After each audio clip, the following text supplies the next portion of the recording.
ओम गंग गणपते नमो नमः। संक्षिप्त शिव पुराण रुद्र क्षेत्र 2 अध्याय 41-42 भाग 2 देवताओं द्वारा भगवान शिव की स्तुति। ब्रह्मा जी कहते हैं, नारद ऐसा कहकर वेद का अनुसरण करने वाले स्वयं सम्राट चराचर पति दयालु परमेश्वर महादेव जी चुप हो गए।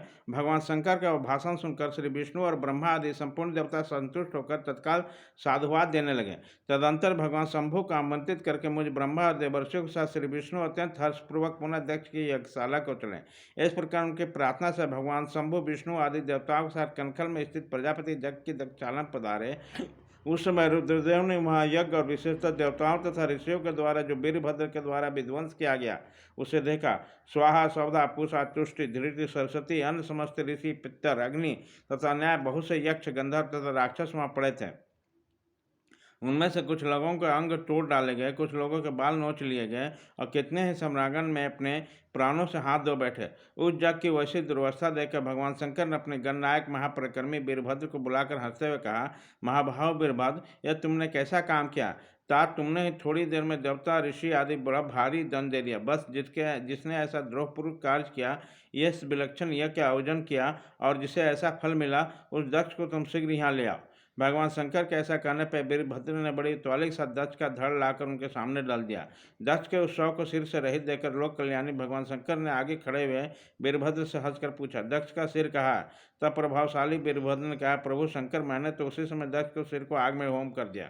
वीरभद्र की आवाज सुनकर भगवान शंकर ने देवताओं को प्रसन्नतापूर्वक वैसे ही आज्ञा दी जो पहले दे रखी थी। उसके द्वारा पूर्ति कराकर श्रीयारी आदि सब देवताओं भृगु आदि सबको शीघ्र ही ठीक कर दिया। तदंतर शंभु का आदेश है प्रजापति धड़ के साथ एक पशु बकरे का सिर जोड़ दिया।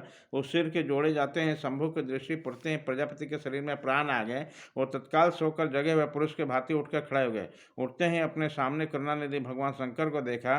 देखते ही दक्ष के हृदय में प्रेम उमड़ आया। उस प्रेम ने अपने अंतःकरण को निर्मल और प्रसन्न कर दिया। पहले महादेव जी से द्वेष करने के कारण उनका अंतःकरण मलिन हो गया था, परंतु उसी समय शिव के दर्शन से तत्काल शरद ऋतु के चंद्रमा के भांति निर्मल हो गए। उसके मन में भगवान शिव की स्तुति करने का विचार उत्पन्न हुआ, परंतु वह अनुराग धैर्य के कारण तथा अपने मरी हुई पुत्री का स्मरण करके व्याकुल हो जाने के कारण तत्काल उनका स्तमन न कर सके। थोड़ी देर बाद स्थित होकर दक्ष ने लज्जित होकर लोग शंकर शिव शंकर को प्रणाम किया और उनकी स्तुति आरंभ की। उन्होंने भगवान शंकर की महिमा गाते हुए बारंबार उन्हें प्रणाम किया। फिर अंत में कहा, परमेश्वर, आपने ब्रह्मा होकर सबसे पहले आत्म तत्व का ज्ञान प्राप्त करने के लिए अपने मुख से विद्या तप और व्रत धारण करने वाले ब्राह्मणों को उत्पन्न किया। जैसे ग्वाला लाठी लेकर गांव की रक्षा करता है, उसी प्रकार मर्यादा का पालन करने वाला परमेश्वर दंड धारण के उन साधु ब्राह्मणों को सभी विपत्तियों से रक्षा करते हैं। मैंने दुर्वचन रूपी बाणों से आप परमेश्वर को बीन डाला था, फिर भी आप मुझ पर अनुग्रह करने के लिए यहाँ गए। अब आप मेरी भी तरह दैन्य पूर्ण आशावाणी देवताओं पर भी कृपा कीजिए। भक्त वत्सल, दीन बंधु, शंभो, मुझ में आपको प्रसन्न करने के लिए कोई गुण नहीं है। आप सर्वविध ऐश्वर्य से संपन्न प्रार्थना परमात्मा हैं, अतः अपने ही बहुमूल्य उदारतापूर्वक बर्ताव से मुझ पर संतुष्ट हो। ब्रह्मा जी कहते हैं, नारद इस प्रकार लोक कल्याणकारी महाप्रभु भगवान महेश्वर शंकर की स्तुति करके विनचित प्रजापति दक्ष चुप हो गए। तदनंतर विष्णु ने हाथ जोड़कर भगवान वृषभध्वज को प्रणाम करके प्रसन्नतापूर्वक हृदय और वाष्प गदगद वाणी द्वारा उनकी स्तुति आरंभ की।